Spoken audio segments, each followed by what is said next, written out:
Greetings. My name is Munawar Kassim, and this is a series of mini talks that I'm producing, and this is the third episode on the topic of creation of employment and how to win elections. Looking at almost all nations of the planet Earth today and the large number of people that are unemployed, almost all nations are principally importing a lot of their day to day essential necessities when a large variety of those products, perhaps all of them, can be manufactured locally with local materials of equal quality, if not better.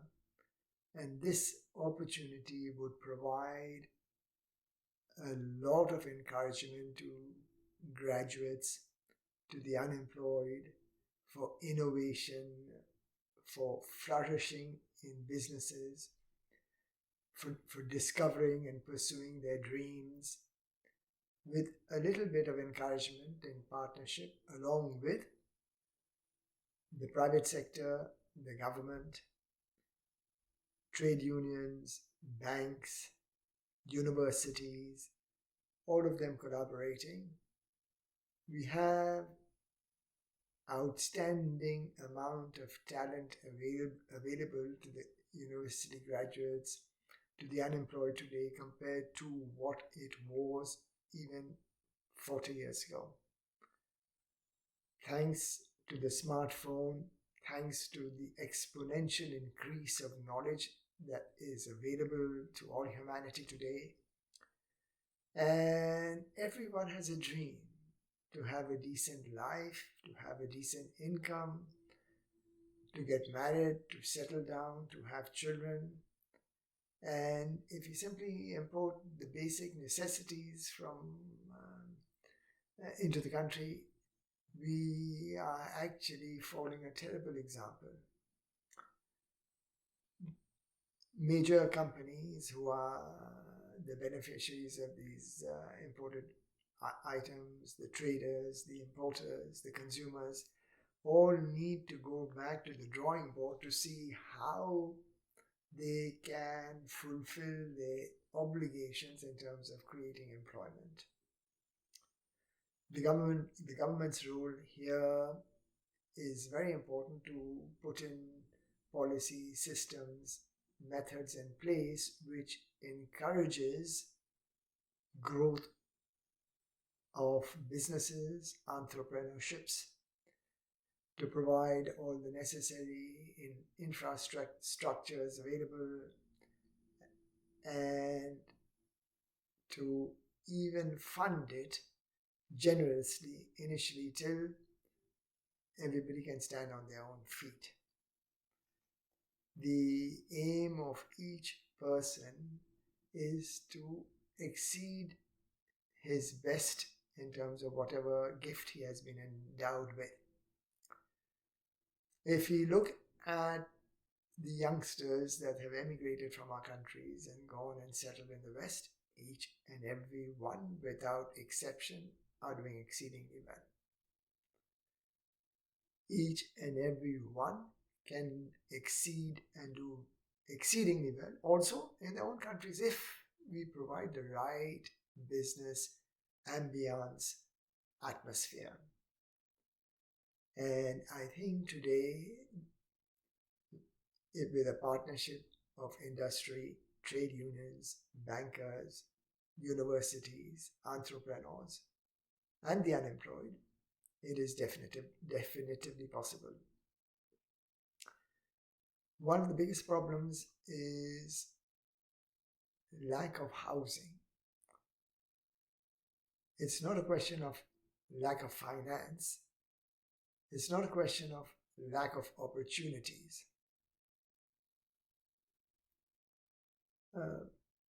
I remember in my convocation when we graduated, one sentence the dean said is embedded in my brains. It is ideas that create resources. It is ideas that create resources. Let me give you an example. Anyone on the planet Earth 40 years ago from today is 2020, if anybody had come and mentioned to them, or if somebody had come and mentioned to me, was, would you pay for a bottle of water? I would have said, even if I'm dead drunk, I would not. It's available for free in the tap. And today, look at the percentage of people on the planet Earth who are spending, for the vast majority of them, very scarce resources on buying bottled water. This primarily because you don't have the quality of water that's available in the tap anymore. But I'm using this as an example of ideas create resources. On the other end of the spectrum is the smartphone. It is ideas that create resources. On another end of the spectrum, in today's world where we have COVID-19, one of the richest companies on the planet Earth is making money in selling food through the internet. So the opportunities are there, and our younger children, if they are given this opportunity, will definitively succeed. And we need to be bold enough in terms of the government, in terms of universities, in terms of bankers, in terms of the private sector, the top 5%, in funding all this and in partnership, holding a shareholding of it. Imagine if everybody who can afford to do this, if they got together and said, okay, my organization is going to employ 5 people from the university and tell them, do whatever business jointly you want to set up. We'll fund it. We'll own 50%. You guys will own 50%. Lo and behold, you've created entrepreneurs. Lo and behold, you've created people who will work 40 hours a day to produce success. They will be the innovators, discoverers, and will bring in much success. Yes, some of them will fail, but our outlook should be such it was not a failure. They did learn something and they ain't gonna fail next time, and fund them again. By doing this, you will create successful employment, you will create successful wealth. Does not matter whether it is at the low end of the wealth or the big end of the wealth where they flip over and sell the company for $100 million. You will then create the demand as a byproduct for housing, not only for the poor, but also for this new block of graduates, the recently employed, etc. And it can be done in a variety of business models. The process of funding, give them an equity stake in it, do a very long-term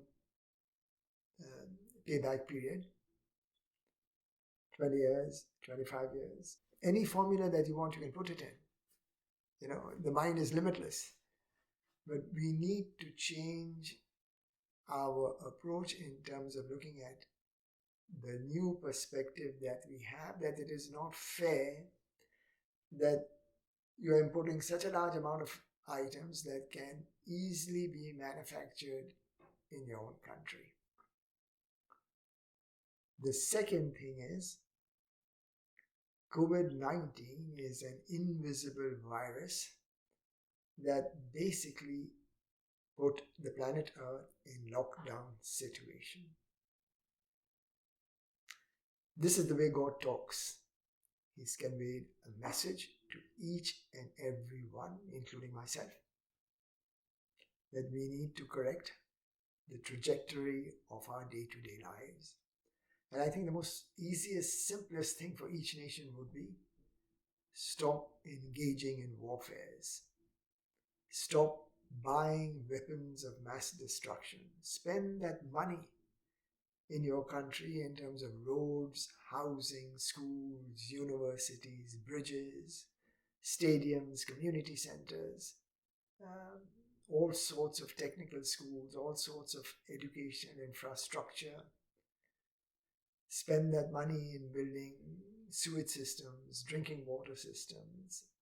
Spend that money in bringing piped natural gas, piped electricity, modernizing the country so that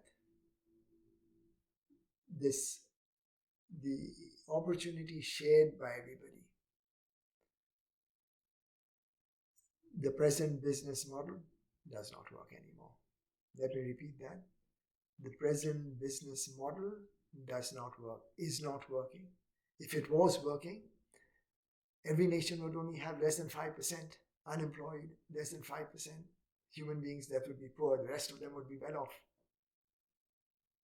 That is a very solid indicator of progress and no other. You know, we need to provide healthcare, we need to do so many things. And this message of COVID-19 is black and white. We need to correct our course, we need to change. We cannot have such a massive number of people who are unemployed in our countries. We cannot have such a massive number of children not having proper world-class education. We cannot have a large segment of society who are senior citizens with nothing. No housing, no money, no food. We need to change course. And this is applicable not only for the developing world, but also for the developed world. Please stop taking country after country after country to the Stone Age. Spend that money in your own poor, in your own countries. Your neighbors, your immediate neighbors, spend money on them. Bring them up to your standard.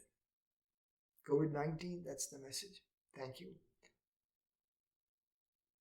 In case I have hurt anybody's feelings, there is no intent to hurt somebody. I'm just saying, we are all children of the Creator. We are all perfect.